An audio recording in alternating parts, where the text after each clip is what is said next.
Hello everyone. आज के इस वीडियो में हम कवर करने वाले हैं बिहार ईएसआई मेंस एग्जाम्स के लिए मॉक टेस्ट, जो कि बिल्कुल बीपीएसएससी के पैटर्न पे सारे क्वेश्चंस को अरेंज किया गया। 50 एमसीक्यू देखने को आपको मिलेगा और वीडियो को एंड तक देखिए। एग्जाम्स ओरिएंटेड क्वेश्चन से आप कमेंट्स करके बताइएगा कि आपने कितना स्कोर किया। ठीक है, तो चलिए शुरू करते हैं। आगे बढ़ने से पहले आपको बता दूँ कि अगर आप बिहार एसआई की प्रिपरेशन करना चाहते हैं बिल्कुल अच्छे तरीके से, तो हमारे एप्लीकेशंस पे कोर्सेज स्टार्ट हो चुका है अगस्त मंथ का। ठीक है, जो कि मंथली बेसिस पे होता है। तो इसमें आपको बहुत सारी चीज़ें मिल जाएंगी। 149 का ये बैचेज है, आप इसको देख सकते हैं। और साथ ही साथ हमारा व्हाट्सएप पर भी एक ऑनलाइन टेस्ट चलता है, जो कि 49 के साथ ये भी मंथली है। तो अगर आप जुड़ना चाहते हैं तो जुड़ सकते हैं। देखिए, फर्स्ट क्वेश्चन कह रहा है कि निम्नलिखित स्थलों में से कौन सा प्राचीन भारत में चावल की खेती की शुरुआती साक्ष्य प्रदान करता है।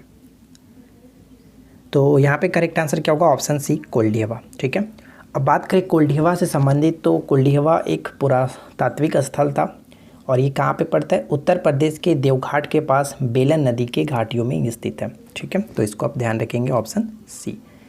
सेकंड क्वेश्चन है कि निम्नलिखित में से किसने भारतीय विश्वविद्यालय अधिनियम पारित किया? भारतीय विश्वविद्यालय अधिनियम को पारित किया किसने? तो लॉर्ड कर्जन यहाँ पे सही आंसर होगा, ऑप्शन ए।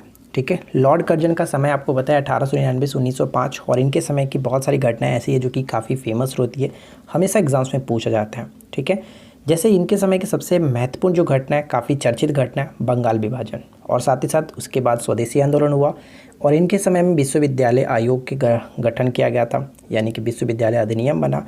और फ्रेजर आयोग आपको पता ही होगा, फ्रेजर आयोग का भी गठन किया गया था।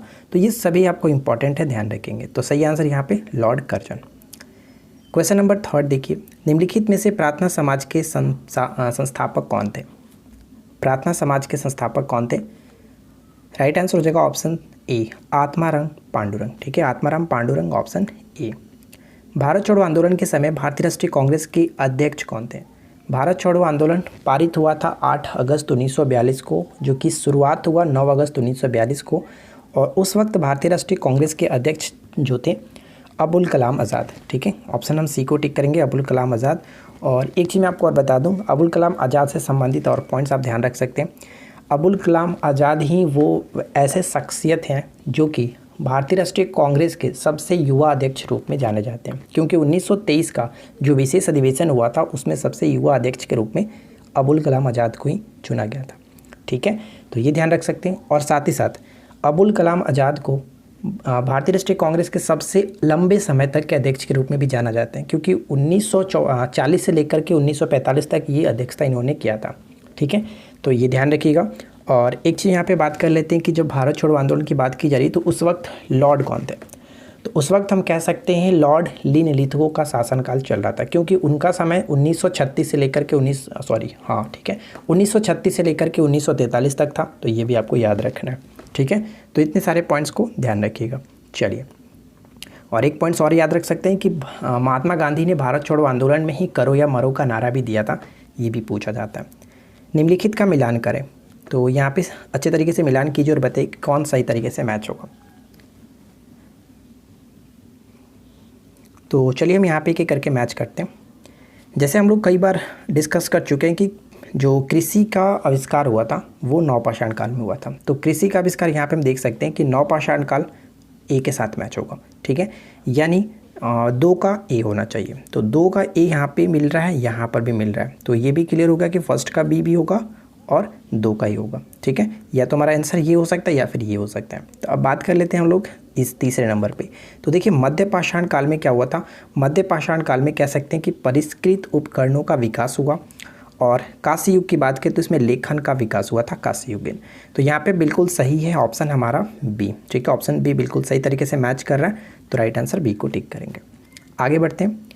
नेक्स्ट क्वेश्चन कह रहा है कि भारतीय संविधान के 42वें संविधान संशोधन अधिनियम 1976 द्वारा राज्य के नीति निर्देशक सिद्धांत या फिर तत्वों में कितने नए निर्देशक जोड़े गए थे?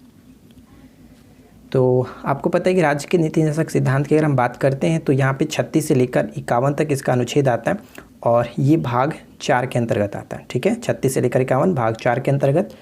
और इसे किस देश के संविधान से ग्रहण किया गया? तो आयरलैंड के संविधान से इसको लिया गया। ये 3 पॉइंट्स तो आपको याद रखना है। ठीक है, किसी भी तरह से याद रखिए। और मैं आपको बता दूं कि 42वें संविधान संशोधन 1976 के द्वारा इसमें 4 चीज़ों को जोड़ा गया था। कौन कौन से अनुच्छेद जोड़ा गया था मैं आपको वो बता दूं। तो एक अनुच्छेद था आपका 39 और एक था 39 का ए कह सकते हैं, एक था 43 का ए और एक और था 48 का ए कह सकते हैं। ठीक है, इसमें सबसे ज़्यादा जो इम्पॉर्टेंट है वो आपको याद रखना है 39 का ए, 43 का ए और 48 का ए। ठीक है, तो ये 39 का ए क्या है मैं आपको ये थोड़ा सा हिंट कर देता हूँ। 39 के ए में ये बात कही गई समान न्याय को बढ़ावा देने और गरीबों को मुफ्त कानूनी सहायता प्रदान करने के लिए बात कही गई है। ठीक है, 43 के ए के अंतर्गत बात करें तो उद्योगों में प्रबंधन में श्रमिकों की भागीदारी की बात की गई है। और ठीक उसी तरह से 48 भी बहुत ज़्यादा इंपॉर्टेंट है क्योंकि कई बार ये क्वेश्चन पूछा गया। पर्यावरण की रक्षा और सुरक्षा, साथ ही साथ जंगलों और वन्य जीवों की सुरक्षा के बारे में इसमें बात कही गई है। तो ये सभी चीज़ें आपको ध्यान में रखना है। चलिए आगे बढ़ते हैं, अगला पॉइंट्स देखिए। क्वेश्चन नंबर 7 क्या कह रहा है, किस अनुच्छेद के तहत राष्ट्रपति अपने पद ग्रहण करने की तिथि से 5 वर्ष की अवधि तक अपने पद पर बना रहता है। अपने पद पर बना रहता है किस अनुच्छेद के तहत। तो हम यहाँ पे कह सकते हैं ये जो बात कही गई है वो आर्टिकल 56 है। ठीक है, 56 के अंतर्गत ये बात कही गई है। और मैंने आपको राष्ट्रपति से संबंधित जो नोट्स दिया था आप उसको अच्छे तरीके से पढ़ लीजिएगा। उसमें बहुत सारी चीज़ें ऐसी जो एग्जाम्स में डायरेक्ट आपको पूछा जाता है। ठीक है, इधर उधर बुक आपको पढ़ने की ज़रूरत नहीं पड़ेगी। तो फिलहाल हम यहाँ पे एक एक करके डिस्कस भी कर लेते हैं। जैसे 54, तो ध्यान रखिएगा 54 के अंतर्गत राष्ट्रपति का निर्वाचक मंडल की बात की गई है। ठीक है, 57 तो आपको बात कर ही चुके हैं हम लोग कि 5 वर्ष की अवधि के लिए राष्ट्रपति निर्वाचित होते हैं, तो ये ध्यान रखिएगा।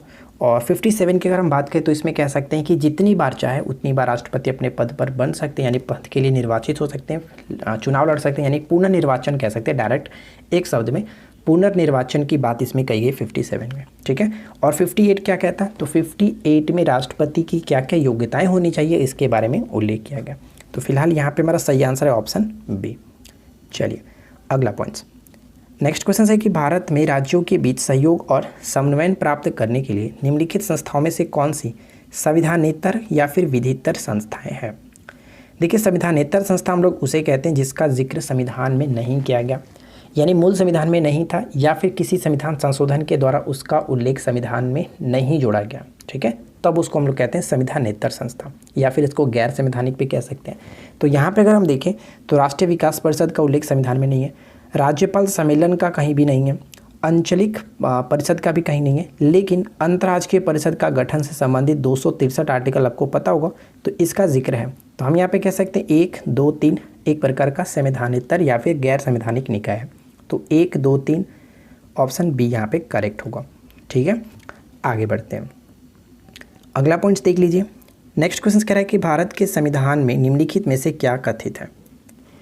फर्स्ट और सेकेंड 2 पॉइंट्स है, पढ़िए और बताइए कौन सा कथन यहाँ पे सही होगा। तो पहला पॉइंट कह रहा है कि राष्ट्रपति संसद के किसी भी सदन का सदस्य नहीं होगा। बिल्कुल सही है। संसद का गठन आपको पता है, मैंने आपको बताया था, सरल, आप याद रख सकते हैं। ठीक है, 100 से आपका क्या होता है संसद 79 के तहत, और 79 के तहत ये कहा गया है इस यानी कि संसद के गठन की बात इसमें कही गई और जिसमें कहा गया कि 2 सदन होंगे। संसद 3 चीज़ों से मिलकर के बनेगा, राष्ट्रपति, लोकसभा और राज्यसभा।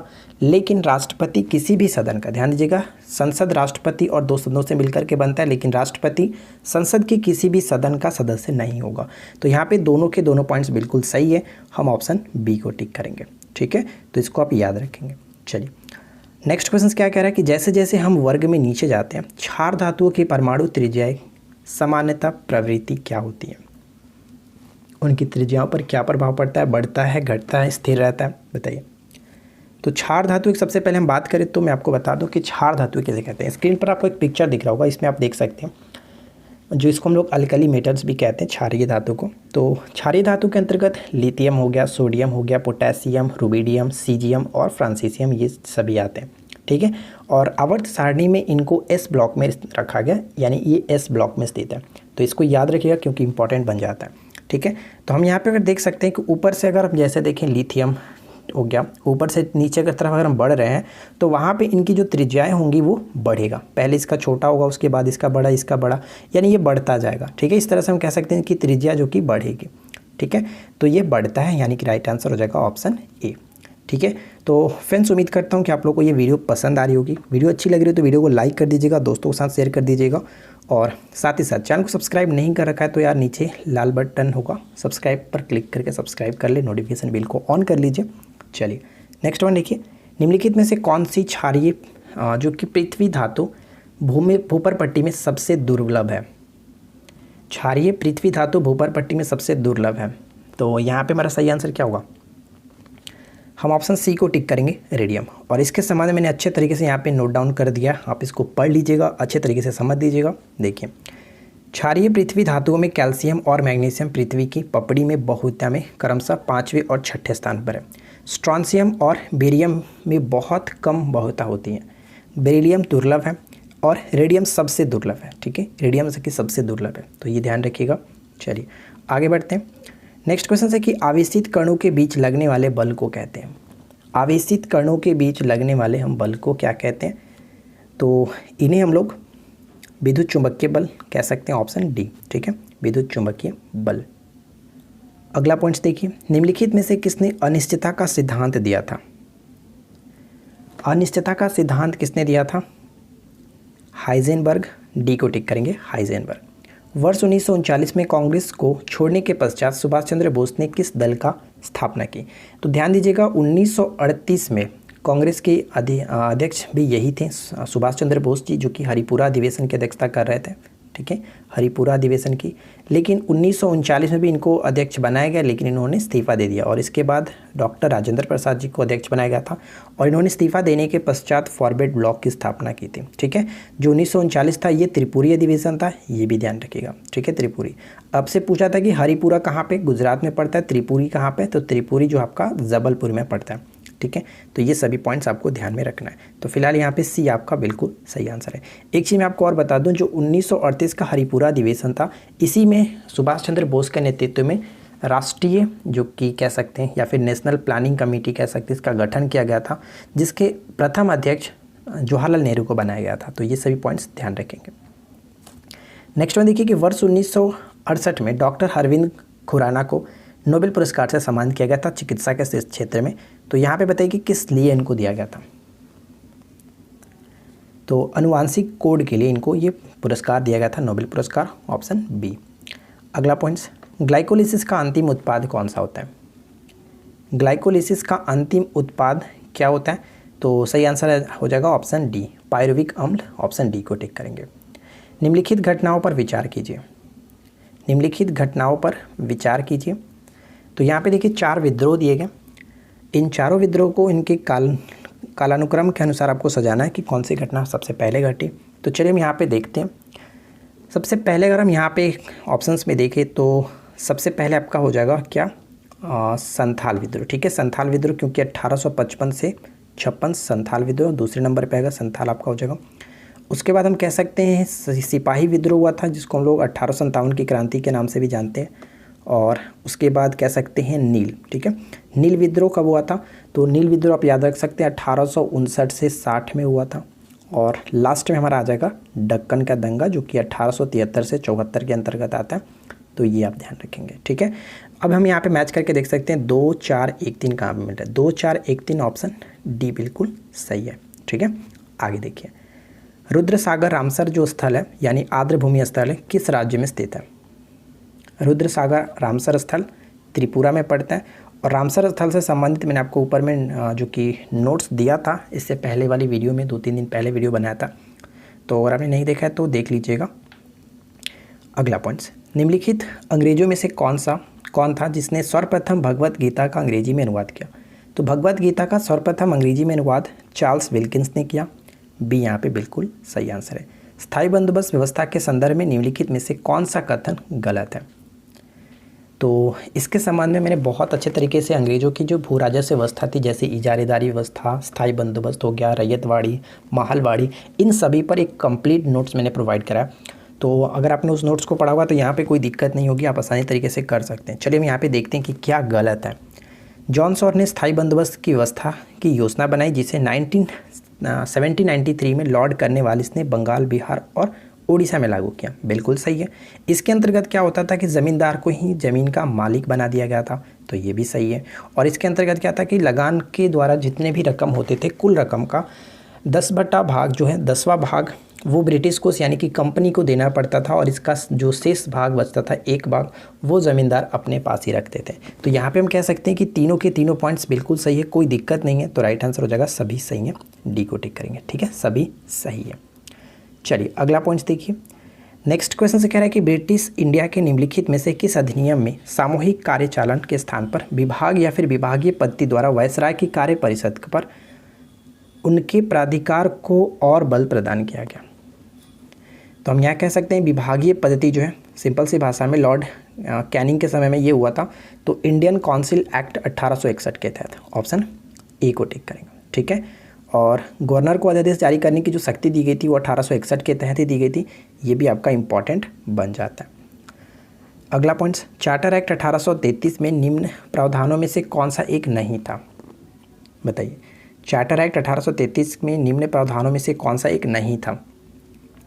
तो हम यहाँ पे कह सकते हैं इसके अंतर्गत जो कि ऑप्शन डी, क्योंकि गवर्नर जनरल की काउंसिल में विधि सदस्य के रूप में एक भारतीय की नियुक्ति नहीं थी। यहाँ पे पढ़ सकते हैं 1833 के चार्टर एक्ट में एक विधि सदस्य की नियुक्ति का प्रावधान तो किया गया था, लेकिन भारतीय का नहीं किया गया था। ठीक है, भारतीय नहीं, इस पद पर लॉर्ड मेकाले प्रथम विधि सदस्य के रूप में नियुक्त हुए थे, ये भी आपको याद रखना है। तो फिलहाल यहाँ पे डी जो कि गलत है। अगला क्वेश्चन, निम्न विद्वानों में से किस एक ने सुझाव दिया था कि पृथ्वी की उत्पत्ति गैसों और कणों से हुई है। तो ये जो सुझाव दिया गया था ओ स्मिथ, यानी ऑप्शन डी करेक्ट आंसर है। क्वार्जाइट क्यांत्रित होता है, बताइए। क्वार्जाइट क्यांत्रित होता है, तो यहाँ पे हमारा राइट आंसर हो जाएगा ऑप्शन सी बलुआ पत्थर से। बलुआ पत्थर एक प्रकार का औषधि चट्टान के अंतर्गत आता है, ये भी ध्यान रखेंगे। अगला पॉइंट्स, परतदार चट्टानों के विषय में दिए गए निम्नलिखित कथनों पर विचार करें। परतदार चट्टान को ही हम लोग औषधि चट्टान के रूप में जानते हैं, ये भी ध्यान रखेंगे। और इसके अंतर्गत यहाँ पे जो भी पॉइंट्स लिखेंगे, जैसे परतदार चट्टानें पृथ्वी की सतह पर जलीय तंत्र द्वारा निर्मित होती है, बिल्कुल सही। परतदार चट्टानों के निर्माण में पूर्व विद्यमान चट्टानों का क्षरण सम्मिलित होता है, ये भी सही है। परतदार चट्टानों में जीवाश्म होते हैं, यानी मैंने आपको बताया औषधि चट्टान होते हैं। औषधि चट्टान को जीवाश्म यानी कि परतदार चट्टान कहते हैं, यानी ये परत के रूप में होती हैं। ठीक है, ये ध्यान रखिएगा, तो ये भी सही है। और परतदार चट्टानें विशिष्ट रूप से परतों में पाई जाती हैं, तो यहाँ पे चारों के चारों पॉइंट्स बिल्कुल सही है। तो ऑप्शन डी को टिक करेंगे, 1, 2, 3, 4 सभी सही है। अगला पॉइंट्स, बैरोमीटर पठन में अचानक गिरावट हो जाने पर निम्नलिखित में से कौन सी मौसम दशा इंगित करती है। अचानक गिरता, जब अचानक गिरता है तो उसको हम लोग कहते हैं कि तूफ़ानी मौसम होगा। ठीक है, अचानक गिरता है तो उसको हम कहते हैं तूफ़ानी मौसम होगा, ऑप्शन ए करेक्ट है। अगला पॉइंट देखिए, सूची 1 को सूची 2 के साथ मिलान कीजिए। तो यहाँ पे कह सकते हैं, देखिए कंगेर घाटी राष्ट्रीय पार्क छत्तीसगढ़ में पड़ता है, यानी ए का फर्स्ट के साथ मैच होगा, यहाँ पर भी मिल रहा है, यहाँ पर भी मिल रहा है। नागरहोल राष्ट्रीय उद्यान कर्नाटक में पड़ता है, यानी बी का 4, तो बी का 4 यहाँ पे मिल गया, ऑप्शन हम बी को टिक कर सकते हैं। कुगती बहुत बार पूछा था, कुगती वन्यजीव अभ्यारण्य हिमाचल प्रदेश में, इसको याद रखिएगा। सुल्तान पक्षी जो अभ्यारण्य है ये आपका हरियाणा में पड़ता है। ठीक है, आगे बढ़ते हैं। निम्न तापी इंजनों का अनुप्रयोग होता है, बताइए कि निम्न तापी इंजनों का अनुप्रयोग होता है किसमें, तो रॉकेट प्रौद्योगिकी में प्रयोग किया जाता है, ऑप्शन सी को टिक करेंगे। सूची 1 को सूची 2 के साथ मैच कीजिए और बताइए कि सही यहाँ पे कौन सा किसके साथ मैच होगा। तो ध्यान दीजिएगा, जो मेटूर बांध है वो कावेरी नदी पर बनाया गया, ए का 2 के साथ मैच होना चाहिए। ए का 2 के साथ यहाँ पर भी है, यहाँ पर भी है। और ध्यान दीजिएगा, कृष्णा जो नदी है, कृष्णा नदी अलमाटी बांध कृष्णा नदी पर बनाया गया, यानी बी का फर्स्ट के साथ, तो बी का फर्स्ट यहाँ पर भी मिल रहा है, यहाँ पर भी मिल रहा है। चलिए आगे देखते हैं। और अगर हम यहाँ आगे की बात करें तो कह सकते हैं, जैसे कृष्ण जो नर्मदा नदी है, नर्मदा नदी हमारा सरदार सरोवर जो परियोजना है वो नर्मदा नदी पर बनाया गया, तो सी का 4 के साथ। तो कुल मिलाकर राइट आंसर हो जाएगा ऑप्शन बी।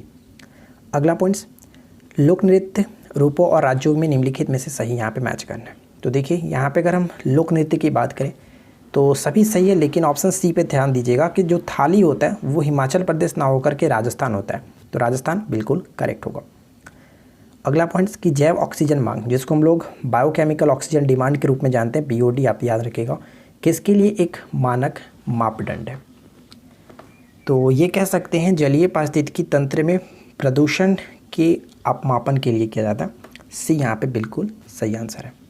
ठीक है, आगे देखिए नेक्स्ट क्वेश्चन की निम्नलिखित में से कौन सा एक भारतीय रिजर्व बैंक का कार्य नहीं है। तो भारतीय रिजर्व बैंक का कार्य हम कह सकते हैं कि ग्राहकों से जमा स्वीकार करना, ये उसका कार्य नहीं होता है। ठीक है, अगला पॉइंट्स, निम्न में से किस हार्मोन को तनाव से मुकाबला करने में सहायक माना जाता है। कौन सा हार्मोन? Serotonin hormone. ठीक है, सेरोटोनिन हार्मोन को माना जाता है कि तनाव से मुकाबला करने में सहायक होता है। चुंबकीय फ्लक्स का SI मात्रक क्या? चुंबकीय फ्लक्स का SI मात्रक वेबर, बहुत इंपॉर्टेंट है, ध्यान रखिएगा। पशु जगत का सबसे बड़ा समुदाय कौन सा माना गया? पशु जगत का सबसे बड़ा समुदाय के रूप में हम लोग ऑर्थोपोडा को जानते हैं। ठीक है, ऑर्थोपोडा बहुत इंपॉर्टेंट प्रश्न यहाँ से बनता है, जैसे झींगा हो गया, कह सकते हैं झींगा हो जाता है, केकड़ा हो जाता है, ये सभी इसी के अंतर्गत आते हैं। यानी कि इसको हम लोग संधिपाद के रूप में भी जानते हैं। ऑर्थो का मतलब क्या होगा? ऑर्थो और पोडा का मतलब क्या आपको पता होगा कि जोड़ से अर्थ होता है। तो पैरों का आपने जोड़ देखा होगा कि इन सभी चीज़ों में, जैसे झींगा हो गया, केकड़ा मैंने आपको बताया, तो इनमें क्या होता है कि सभी के पैर आपस में जुड़े होते हैं, यानी पैर संधिपाद आपने समझ सकते हैं। तो इस तरह से हम याद रख सकते हैं। चलिए फिलहाल देखिए नेक्स्ट वन क्या है कि निम्नलिखित में से कौन सी एक हरित गृह गैस नहीं है। हरित गृह गैस नहीं है, ग्रीन हाउस गैस यहाँ पे नाइट्रोजन नहीं होता है। ठीक है, नाइट्रोजन नहीं होगा, ऑप्शन डी। अच्छा, हरित गृह जो गैस है यानी कि ग्रीन हाउस गैसेस की अवधारणा किसने प्रस्तुत की थी? तो जोसेफ फ्यूरियर, यहाँ पे याद रखिएगा। पारिस्थितिकी तंत्र के विषय में सही नहीं है, तो यहाँ पे कह सकते हैं पारिस्थितिकी तंत्र के विषय में सही नहीं है, ऑप्शन सी। यह एक बंद तंत्र है, जबकि ये पॉइंट्स गलत है क्योंकि पारिस्थितिकी तंत्र पूरी तरह से खुला तंत्र होता है।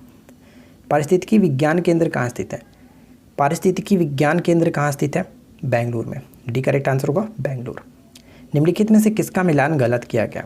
तो यहाँ पे कह सकते हैं, देखिए जो नामदेव थे वो महाराष्ट्र से संबंध रखते थे, चैतन्य महाप्रभु बंगाल से संबंध रखते थे, और नरसिंह मेहता का संबंध गुजरात से था।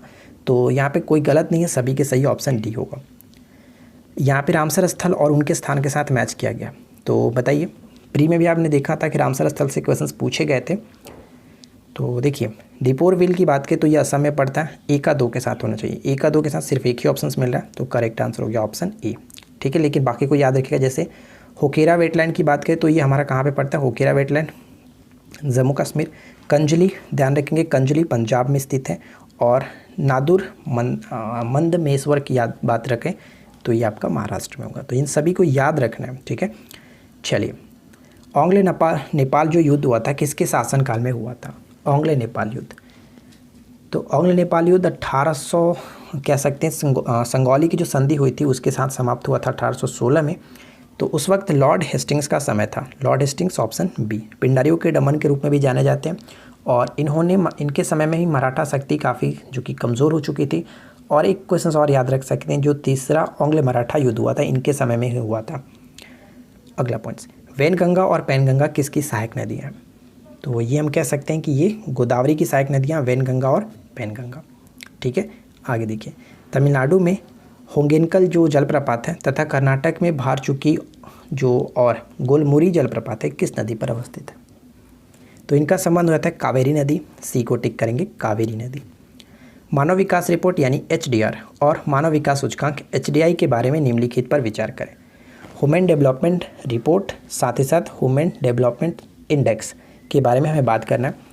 तो ये HDR जो है वो विश्व बैंक द्वारा जारी किया था। ये पॉइंट्स गलत हैं क्योंकि ये प्रत्येक वर्ष UNDP के द्वारा जारी किया था, यूनाइटेड नेशन डेवलपमेंट प्रोग्राम के द्वारा जारी किया जाता है। और सेकंड पॉइंट है कि HDR को सबसे पहले 1990 में महबूब उल हक ने लॉन्च किया था, जो कि ये कह सकते हैं पाकिस्तान के एक अर्थशास्त्री थे। HDI जीवन प्रत्याशा, शिक्षा और प्रति व्यक्ति आय का एक संयुक्त सूचकांक है। इन्हीं 3 चीज़ों पर ये डिपेंड रहता है, तो इसको भी ध्यान रखिएगा। तो 2 और 3 बिल्कुल सही है, तो करेक्ट आंसर हो गया ऑप्शन बी, 2 और 3। नेक्स्ट वन क्या है? संविधान की अनुसूची तथा उससे संबंधित विषय में यहाँ पे गलत कौन सा है? ठीक है, सुमेलित नहीं है। देखिए, प्रथम अनुसूची राज्य और केंद्र शासित प्रदेशों की सूची है। चौथी अनुसूची की बात करें तो इसमें आपको पता है कि चौथी अनुसूची में विभिन्न राज्यों में जो राज्यसभा की सीट है उसके बारे में बात की गई है। तो यहाँ पे ये पॉइंट्स हमारा गलत हो जाता है। जबकि विभिन्न राज्यों की जब बात की जाती है तो विभिन्न राज्यों के संबंध में हम कहते हैं कि विभिन्न राज्यों के संबंध में 6वीं अनुसूची आती है। ठीक है, 5वीं अनुसूची आती है, ये ध्यान रखिएगा, 5वीं अनुसूची। 6ठी अनुसूची में 4 राज्यों के बारे में विषय दिया गया, तो वो याद रख सकते हैं। तो यहाँ पे हमारा गलत क्या है? ऑप्शन बी जो कि गलत है। ठीक है, अभी तक अगर आपने सब्सक्राइब नहीं किया तो यार एक बार फिर से रिक्वेस्ट करता हूँ कि सब्सक्राइब ज़रूर कर लें और वीडियो को लाइक कर दें। निम्नलिखित में से कौन सा मिलान सही है? तो देखिए यहाँ पे मिलान सही हमसे पूछा जा रहा है। तो शोषण के विरुद्ध अधिकार 23-24 बिल्कुल सही। स्वतंत्रता का अधिकार 19 से 22 ये भी सही है। समानता या फिर समता का अधिकार 14 से 18 आता है, ठीक है, तो ये पॉइंट्स गलत होगा। 25 से 28 में लोग धार्मिक स्वतंत्रता के अधिकार की बात करते हैं, तो यहाँ पे सही हमें बताना था, तो 1 और 2 सही है, ऑप्शन बी करेक्ट होगा। चलिए नेक्स्ट क्वेश्चन देख लीजिए। द्वितीय पंचवर्षीय योजना में अपनाया गया महालनोबिस मॉडल किसके साथ जुड़ा हुआ है? तो महालनोबिस मॉडल का संबंध क्या होगा? बड़े पैमाने पर औद्योगिक विकास, ठीक है, ऑप्शन डी को टिक करेंगे। निम्नलिखित में से कौन कहा करते थे गलत साधन हमें कभी भी सही उद्देश्य तक नहीं ले जाते? गलत साधन हमें कभी भी सही उद्देश्य तक नहीं ले जाते थे, ये जो कथन हुआ करता था महात्मा गांधी जी का था। किस स्थल से एक उन्नत जल प्रबंधन व्यवस्था का साक्ष्य प्राप्त हुआ है? जल प्रबंधन व्यवस्था का साक्ष्य प्राप्त हुआ है गुजरात में स्थित धौलावीरा से। सी करेक्ट आंसर है धौलावीरा। सर्वोच्च न्यायालय ने अपने सुनाए गए किसी निर्णय या फिर आदेश का पुनरावलोकन कर सकता है, यह व्यवस्था संविधान के किस अनुच्छेद में उपबंधित है? तो ये उपबंधित आपका है 137, ठीक है, 137 मोस्ट इंपॉर्टेंट क्वेश्चन से एकदम वीवीआई है, ध्यान रखिएगा। और 143 भी आपको पता होगा, राष्ट्रपति सर्वोच्च न्यायालय से कह सकते हैं जो परामर्श की बात करता है उसके संबंध में, तो यहाँ पे सी करेक्ट आंसर है। तो देखिए 50 क्वेश्चन हम लोगों ने डिस्कस किया। उम्मीद करता हूँ कि आप लोगों को ये वीडियो अच्छी लगी होगी। वीडियो पसंद आई हो तो पता है ना क्या करना है, लाइक करके शेयर कर देना है और साथ ही साथ चैनल को सब्सक्राइब करके रखना है, ठीक है। तो हम मिलते हैं नेक्स्ट क्लास में। Thanks for watching, keep learning, have a good day.